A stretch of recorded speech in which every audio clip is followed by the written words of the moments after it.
The alien mercenaries approached the human colony under the cover of darkness. Their advanced ships, designed to avoid detection, glided silently through the night sky. The mercenary leader, a tall creature with gray skin, smiled as he looked at the settlement below. This would be an easy raid, just another primitive species that had barely reached the stars. His team had done their research. The colony was new, only established for 3 Earth years. The defenses looked basic, and there were no military ships in orbit. The plan was simple: get in, grab valuable resources, and maybe some slaves, then leave before any help could arrive from Earth. The leader gave the signal, and 20 mercenaries began their descent. Their powered armor would protect them from the planet's slightly higher gravity, and their weapons were more than enough to handle any local security forces. They had done this dozens of times on other worlds. The first sign that something was wrong came when their communications suddenly went dead. The leader tried to reconnect with his ship, but there was only static. He gestured for his team to continue. They had trained for communications failures. That's when the first mercenary disappeared. There was no sound, no warning. One moment the soldier was there, the next he vanished into the darkness. The leader switched to thermal vision, but the surrounding forest was a mess of heat signatures. The local wildlife was too abundant, creating a natural smoke screen. Another mercenary vanished, then another. The remaining team members formed a defensive circle, their weapons pointed outward. The leader's hands tightened on his plasma rifle. Something moved in the trees. Too fast, too coordinated to be animals. The first human appeared like a ghost. One moment there was empty space. The next a figure in dark combat armor stood there, weapon raised. The mercenary leader had never seen stealth technology that good. Before he could fire, 3 more humans materialized from different directions. "Drop your weapons," a calm voice commanded in perfect trade speech. The leader recognized the insignia on their armor: Special Forces. But how had a primitive colony gotten elite military protection? 2 mercenaries panicked and opened fire. Their plasma bolts passed through empty air. The humans had already moved. The response was immediate and devastating. Silent projectiles cut through the mercenaries' armor like it was paper. No energy weapons, no plasma, just simple, lethal projectiles that their shields weren't designed to stop. The leader watched in horror as his team was systematically taken apart. The humans moved like predators, using the darkness and terrain with impossible skill. They seemed to appear and disappear at will, striking from unexpected angles. Their movements were too fast, too precise for a species that had only recently joined the galactic community. "Last chance," the same calm voice said. "Surrender or die." The leader dropped his weapon. 3 surviving mercenaries followed his example. As they were secured with simple metal restraints, he got his first good look at their captors. The humans were shorter than his species, but their movements held a controlled power that made him deeply uncomfortable. The human commander removed his helmet, revealing a weathered face with hard eyes. "I'm Commander Stone. You're lucky we decided to take prisoners. The last group that tried to raid one of our colonies didn't get that option." "How?" the leader managed to ask. "This is a new colony. You shouldn't have military forces here." Stone smiled, but there was no warmth in it. "We're always here. You just couldn't see us. Your intel was wrong. Every human colony has special forces protection. We learned that lesson early." As they were led away, the leader heard one of his soldiers whimpering about demons and darkness. He understood the fear. These weren't the actions of a young species just reaching for the stars. These were the tactics of experienced predators, of warriors who had evolved on a world that taught them to hunt in the dark. In the holding cell, the leader thought about the report he would have to make. How could he explain that the supposedly primitive humans had technology that made their best stealth systems look obsolete? How could he describe the way they moved, fought, and killed with such terrifying efficiency? One thing was certain: he would warn everyone he knew. Human colonies were not easy targets. They were death traps guarded by something far more dangerous than mere soldiers. They were protected by hunters who had turned the art of war into a science of terror. Bluescale slammed his fist on the table, making the holographic display flicker. The recording of the failed raid played again, showing his soldiers vanishing one by one into the darkness. As leader of the largest mercenary fleet in the outer systems, he had never faced such a humiliating defeat. "Play it again," he ordered.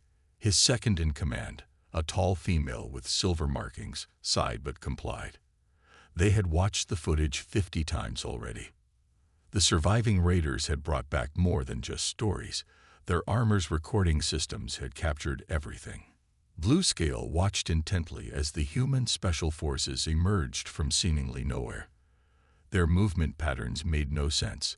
No species should be able to move that quickly in high gravity while wearing combat armor.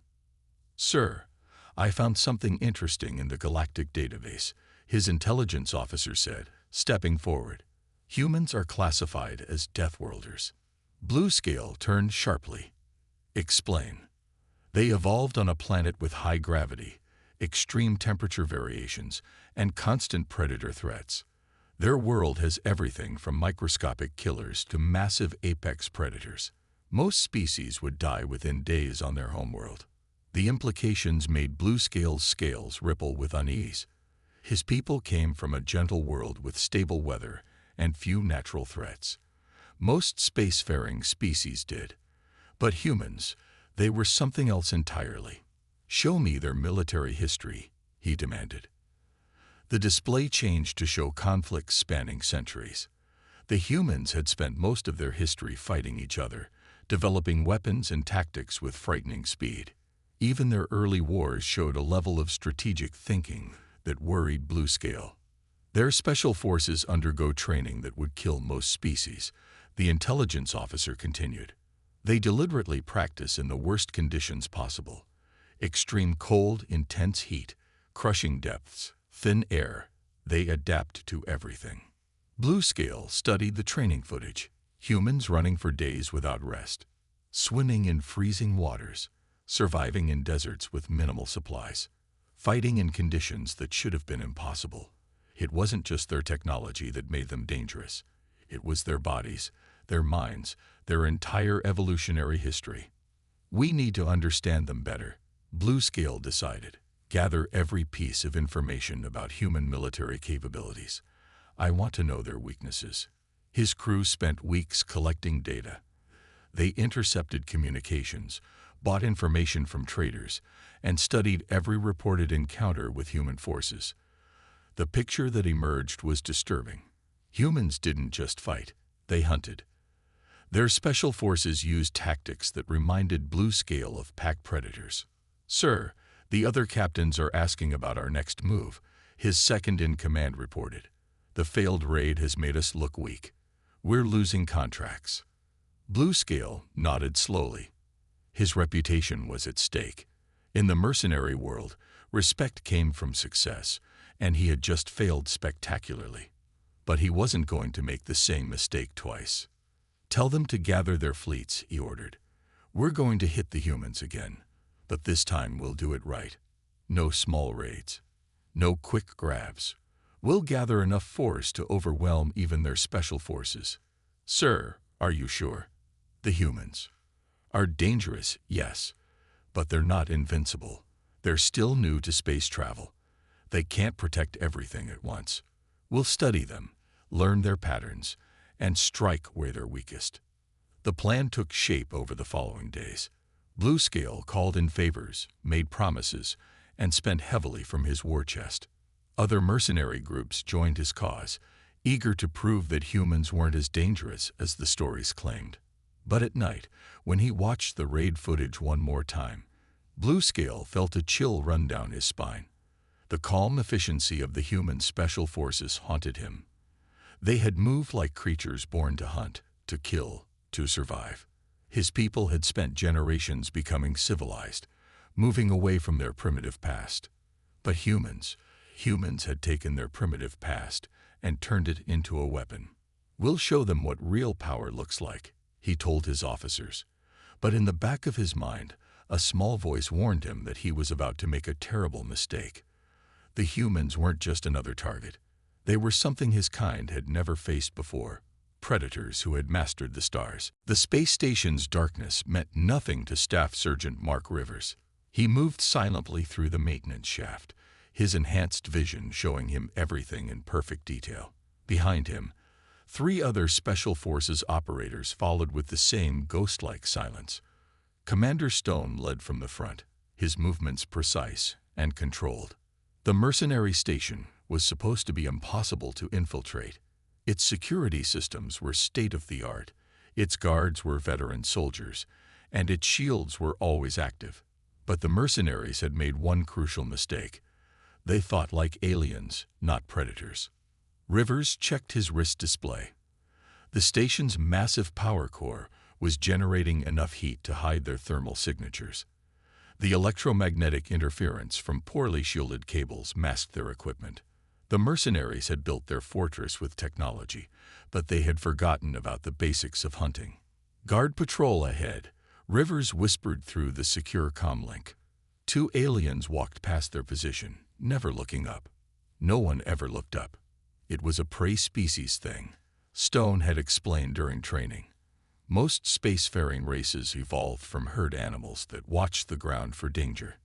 The team reached their first objective, a data center filled with computer cores. Rivers plugged in a small device and let it work. Within minutes, they had access to the mercenaries' entire network. What they found confirmed their worst fears. They're planning to hit 12 colonies at once, Stone said quietly. Largest mercenary fleet gathering in the sector's history. Rivers studied the tactical displays. The mercenaries had been thorough in their planning. They had mapped patrol routes, identified defensive weaknesses, and calculated response times. It would have been impressive if it wasn't aimed at human worlds. "Sir, you need to see this," one of the operators called up quietly. "They've been studying us. Really studying us." The screen showed detailed analysis of human biology, combat capabilities, and tactical doctrine. The mercenaries had done their homework this time. They knew about human endurance, strength, and adaptability. They had reports about Special Forces operations from a dozen worlds. "They're scared," Rivers observed. "Look at the precautions they're planning. Triple redundant communications, backup shields, emergency retreat protocols. They're treating this like a war." Stone nodded. "Good. Fear makes them predictable. Rivers, plant the surprises. Everyone else, we're heading to the command center." They moved through the station like shadows. Rivers broke off occasionally to plant small devices in critical locations. Power junctions, life support systems, fuel lines. Each one was virtually undetectable, waiting for the right moment to turn the mercenaries' fortress into chaos. An alarm suddenly blared through the station. Not for them. They were still undetected. Something else had gone wrong. Rivers watched through a ventilation grate as aliens rushed past, their movements panicked. "Command centers sealed," Stone reported. "Change of plans." Rivers, time to show them why they should be afraid of the dark. Rivers smiled and sent the signal. Throughout the station, power systems began to fail. Emergency lights flickered and died. Gravity became unstable. The mercenaries' perfect fortress turned into a haunted house. In the darkness, the aliens never saw the Special Forces team moving. Their advanced sensors were useless against simple tactics that humans had perfected over thousands of years of hunting. The team struck like ghosts, there and gone before the aliens could react. When they finally reached the command center, they found it in chaos. The mercenary officers were trying desperately to restore power and communications. They never expected enemies to already be inside their fortress. "Amazing what a little darkness can do," Rivers commented as they secured the room. The alien officers stared at them with wide eyes, their weapons dropped in surrender. "Send the message," Stone ordered. Rivers transmitted the warning to the gathered mercenary fleet. Footage of their infiltration, proof of their access to secure systems, and a simple ultimatum. Leave human space or learn why Deathworlders were so feared. As they waited for extraction, Rivers watched the alien officers. Their eyes kept darting around, searching the shadows. They had finally learned what humans had known since they first gathered around fires in the dark. Sometimes the scariest things were the ones you couldn't see, the hunters who had mastered the art of becoming invisible. The mercenaries had wanted to understand human special forces. Now they did, and that understanding would give them nightmares for years to come. The mercenary fleet emerged from hyperspace expecting an easy victory. Instead, they found empty space where the human colony should have been. Bluescale stared at the sensor readings in confusion. The colony's power signature was gone, its communication silent. "Spread out and search the area," he ordered. "They must have evacuated when they detected our approach." His ships moved forward cautiously, scanning for threats. The planet below showed signs of recent activity, but no movement. It was as if the entire colony had vanished into thin air. Lieutenant Amy Drake watched the mercenary ships through her tactical display. Her combat engineering team had worked for 3 days straight to prepare this trap. The colony buildings still stood, but they were empty shells now. The real colony had been moved underground, hidden beneath meters of rock and sophisticated jamming fields. "They're entering the kill zone," she reported to Commander Stone. "All systems are ready." The mercenary ships moved closer, their formation perfect for what was about to happen. Drake allowed herself a small smile. They had studied alien tactics extensively. Most spacefaring races thought in 2 dimensions, even in space. They never looked up or down enough. "Now," Stone ordered. Drake activated the system she had helped design.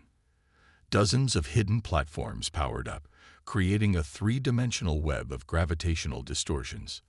The mercenary ships suddenly found themselves being pulled in multiple directions at once. Their neat formation shattered as ships struggled against forces they hadn't known were possible. "Their artificial gravity is failing," Drake reported. "The stress is too much for their systems." On the mercenary flagship, Bluescale watched in horror as warning lights flashed across his bridge. The humans had somehow weaponized gravity itself. His ship's compensators couldn't handle the conflicting forces. Crew members were being thrown around. Equipment was breaking free from mountings. "Impossible," he muttered. "The energy requirements for this kind of attack." That's when the second phase began. Hidden missile launchers emerged from the planet's surface, targeting the now vulnerable ships. But these weren't ordinary missiles. They were designed specifically to exploit weaknesses in alien shield technology. "Engineering team, execute Phase 3, Stone commanded. Drake's fingers flew across her console. The underground bunkers where the colonists sheltered were perfectly safe, but the surface was about to become very uncomfortable for anyone not born on a death world. The planet's weather control systems, another of Drake's projects, sprang to life. Within minutes, the calm day turned into a raging storm. Hurricane-force winds battered the few mercenary ships that had tried to land. Lightning struck with impossible precision, taking out communication arrays and sensor systems. "How are they fighting in this?" Bluescale demanded as he watched his ground forces stumble in the artificial storm. The human defenders moved through the chaos as if it was nothing more than a light breeze. What he didn't know was that the Special Forces teams had trained for exactly these conditions. Drake had designed the storm to match Earth's worst weather. For humans from a death world, this was just another day at the office. "Sir, we're losing ships," his second-in-command reported. "Their gravity weapons are tearing us apart. And now there's some kind of electromagnetic interference." Drake watched with satisfaction as her electronic warfare systems went to work. The mercenaries' sophisticated computers were being overwhelmed by attacks they had never been designed to handle. Their encryption was failing. Their targeting systems were going haywire. "They're breaking," Stone observed.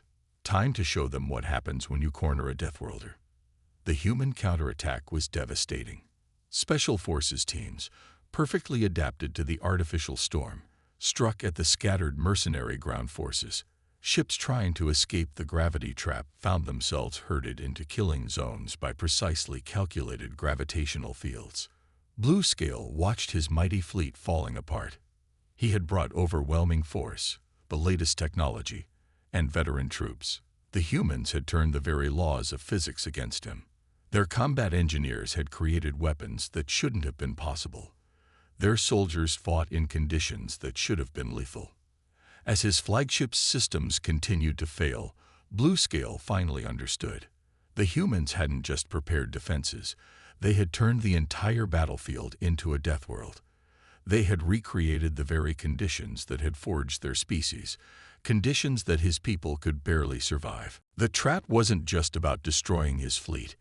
It was a message to all mercenaries. Human colonies weren't just protected by soldiers. They were protected by people who had mastered the art of turning any environment into a weapon. The mercenary supply ship never saw what hit it. One moment it was flying through supposedly safe space. The next, its engines were dead. Corporal Tom Wilson watched from his stealth pod as the ship drifted helplessly. His demolitions expertise had just turned a simple mining explosive into a weapon that could shut down alien engine systems without destroying the ship. The remaining mercenary fleet had scattered after their failed assault, but they still needed supply lines. That's where Wilson's team came in.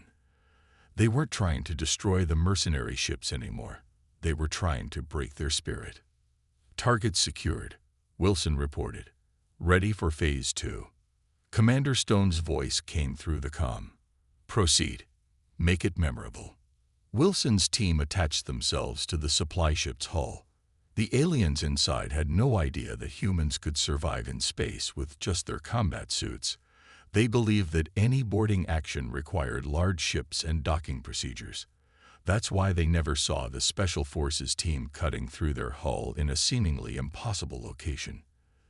The ship's crew found their cargo holds empty, critical systems disabled, and strange marks carved into the walls.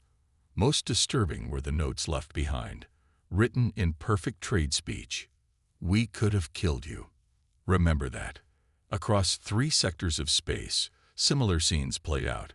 Mercenary ships would go missing for hours, only to reappear with their crews shaken but alive. Space stations would lose power, their security systems disabled by someone who had apparently walked through walls. Supply caches would vanish without a trace. They're spreading stories about demons, Rivers reported during the daily briefing. Some of them think we can teleport or turn invisible. They don't understand our stealth technology. Stone nodded. Fear is a weapon. Their sensors can't detect our stealth pods. Their armor can't stop our weapons. And now they're learning that they can't hide from us either. Wilson's next target was a mercenary repair station. His team waited until the night shift, when the alien crew was at their lowest efficiency. Most species needed more rest than humans, and their reaction times suffered badly without it. Humans had evolved to function on minimal sleep when necessary, another advantage the aliens couldn't match. The station's security cameras caught glimpses of shadows moving where nothing should be able to move. Doors opened and closed by themselves. Equipment failed in impossible ways.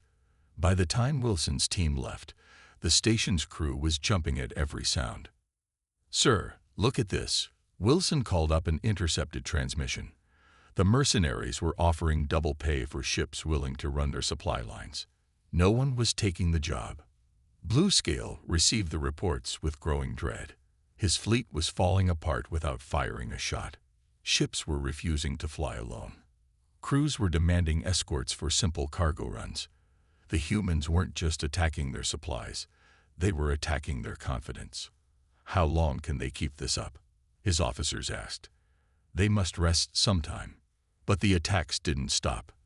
The humans worked in shifts, maintaining constant pressure.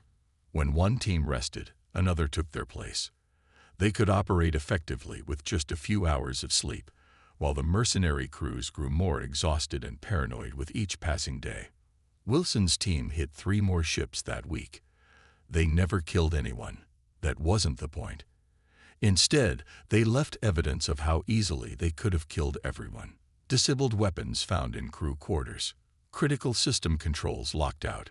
Personal items rearranged to show that nowhere was safe. The mercenaries began to see threats everywhere. They increased their security, but that just meant their crews got less rest. They added more sensors, but that just gave Wilson more systems to turn against them. They tried setting traps, but that only showed them how easily the humans could avoid them. The psychological impact is better than expected, Stone noted, reviewing the latest intelligence. They're starting to think we're supernatural beings. Wilson checked his equipment for the next mission. The aliens would never know that their demons were just well-trained soldiers with advanced technology and evolutionary advantages. They would never understand how humans could operate so effectively in conditions that should have been impossible. And that, Wilson knew, was exactly what made their tactics so effective. The mercenaries weren't just fighting an enemy. They were fighting their own fears, their own limitations, and their own inability to comprehend what humans were capable of. Bluescale stood on his flagship's bridge, watching his remaining forces gather for one final attack. 3 months of psychological warfare had reduced his once mighty fleet to a shadow of its former self. Dozens of ships had deserted. Hundreds of crew members had fled. Those who remained were desperate, tired, and afraid. The human fortress world is heavily defended, his tactical officer reported, but they won't expect us to attack it directly. No one would be that crazy. That was exactly what Bluescale was counting on. His research had shown that humans respected bold moves, even from their enemies. If he was going to lose everything, he would do it in a way that would be remembered. Deep inside the human fortress, Commander Stone watched the mercenary fleet's approach with interest. Their sensors had detected the gathering ships days ago. The mercenaries' attempt at stealth would have worked against most species, but not against technology designed by Deathworlders. They're really going to try it, Lieutenant Drake said, studying the tactical display. A frontal assault on our strongest position. Stone nodded. Desperate people make desperate choices. Signal all teams. Execute final protocol. The mercenary fleet dropped out of hyperspace, much closer than any sane military force would dare. Bluescale had pushed his ship's engines beyond their safety limits, believing that such a reckless approach would catch the humans off guard. Instead, he found himself facing something that made his blood run cold. The human fortress was dark, its defense systems apparently offline. But his instincts, honed by months of brutal lessons, screamed that this was wrong. Full attack speed, he ordered. Hit them before they can power up their defenses. His ships accelerated forward, weapons charged.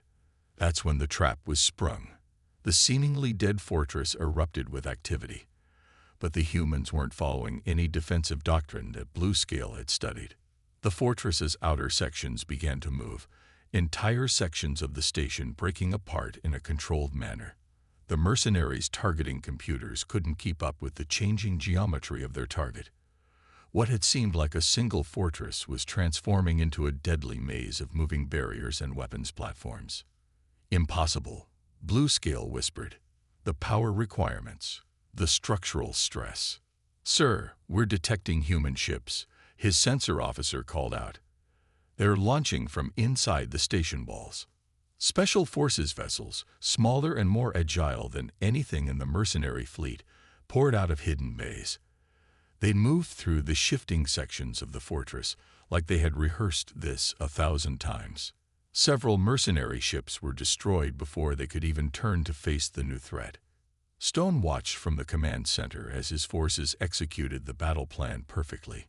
The fortress's transformation had been Drake's idea, a defensive system that turned the entire structure into an unpredictable, ever-changing battlefield. They're trying to retreat, Drake reported. Not yet, Stone ordered. Show them why you don't corner a Deathworlder.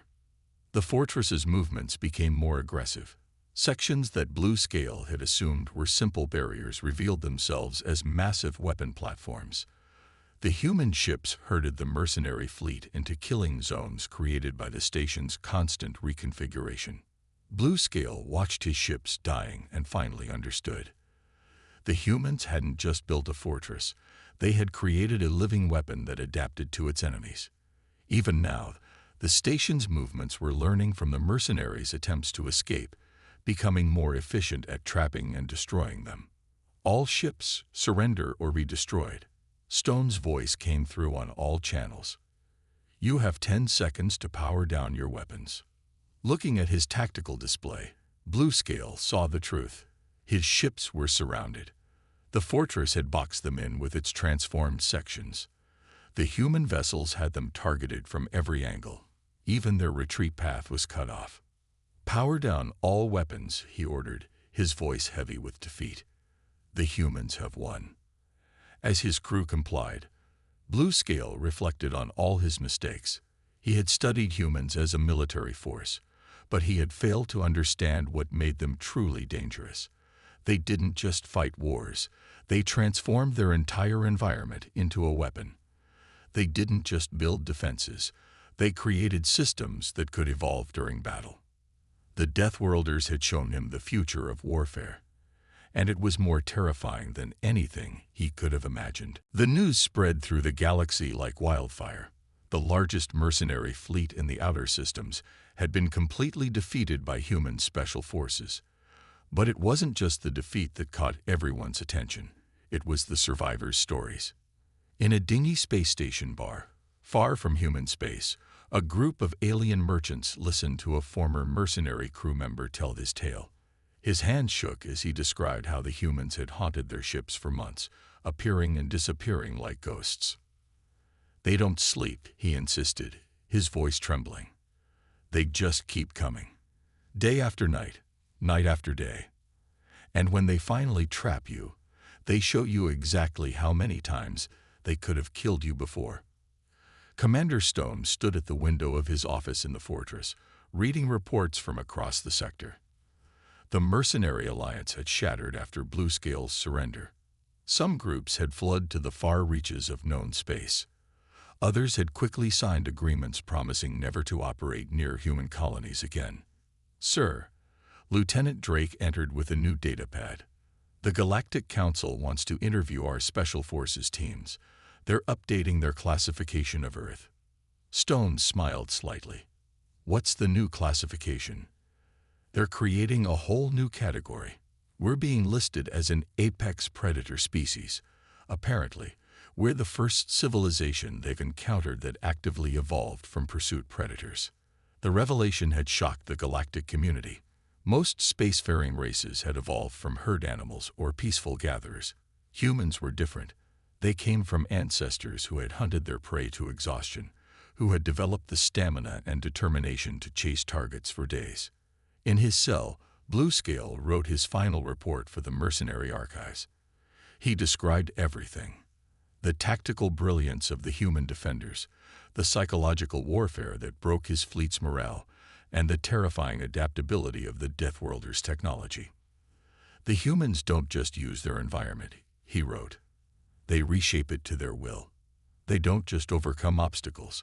They turn those obstacles into weapons. Most importantly, they never stop learning, never stop adapting, never stop hunting. On a dozen worlds, military observers studied footage from the conflict. They watched in amazement as human special forces operated in conditions that would kill most species. The mercenaries' defeat had proven that technological advantages meant nothing against an enemy who could turn your own fears against you. The interesting part, Corporal Wilson explained to a group of alien military attaches, is that we weren't even using our most advanced technology. Most of our tactics were based on simple principles that our ancestors developed thousands of years ago. The aliens took careful notes as Wilson demonstrated basic human hunting techniques. Their amazement grew as they realized that what they had thought was advanced technology was often just humans applying natural abilities that most species never developed. Stone received a message from Earth Command. The mercenary incident had changed the galaxy's perception of humanity. Other species had finally understood why attacking human colonies was a fatal mistake. It wasn't just about military strength. It was about facing an enemy that had evolved to never give up. Make sure they understand one thing, Stone told the Galactic Council representatives who came to study human military doctrine. Everything they saw us do. The stealth operations, the endurance missions, the adaptive tactics, that's just us being human. We didn't develop these capabilities for war. We developed them to survive on a world that tried to kill us every day. Years later, mercenary groups would still tell stories about the human special forces. They spoke of soldiers who could appear from nowhere, who could fight for days without rest, who could turn any environment into a weapon. Some claimed they were demons or supernatural beings. But the truth was far more impressive. They were simply humans, doing what humans had always done: adapting, surviving, and protecting their own. The galaxy had learned an important lesson. Deathworlders weren't just another spacefaring species. They were the product of millions of years of evolution on a planet that had forged them into the perfect hunters. And now, those hunters had reached the stars.